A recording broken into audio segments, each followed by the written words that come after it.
Update naman tayo sa utos ng Department of Transportation tungkol po sa toll sa North Luzon Expressway. May ulat on the spot si Joseph Morong. Joseph?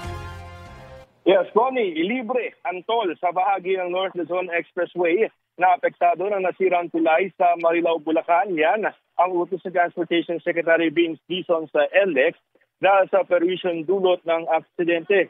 Oras raw ang ginugugol ng mga motorista dahil sa nasirang tulay sa Marilao at hindi raw katanggap-tanggap na 2 linggo pa nga abutin para makumpuni ito. Kaya naman bukod sa utos na ilibre ang toll, inutusan din ng DOTR ang NLEX na gawing 1 linggo na lamang ang pagkukumpuni ng tulay. Pinagpapaliwanag din ng NLEX kung bakit pinayagang dumaan ang sobrang taas na truck.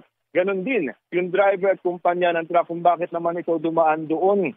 Pinadadagdagan din ng DOTR ng lanes na pwedeng dumaan ang mga motorista. Sa ibang balita naman, Connie, nagharap at patuloy na nag-uusap ngayon sina Dizon, LTFRB Chairman Atty. Chofi Liguaris III at ang Transport Group na Piston para pag-usapan ang PUV Modernization Program.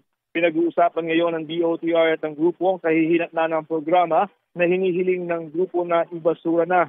Sa kaugnay na balita naman, Connie, na nawagan din si Dizon sa isa pang transport group na Manibela na huwag nang ituloy ang 3 araw na transport strike simula sa Lunes. Dati na raw nakiusap si Dizon sa grupo pero hindi raw ito tumalima. Pakiusap na lamang ni Dizon na huwag magtulot ng perwisyo mga jeepney driver na sasali sa kilis protesta sa kapwa nila mga driver at sa mga motorista sa Lunes.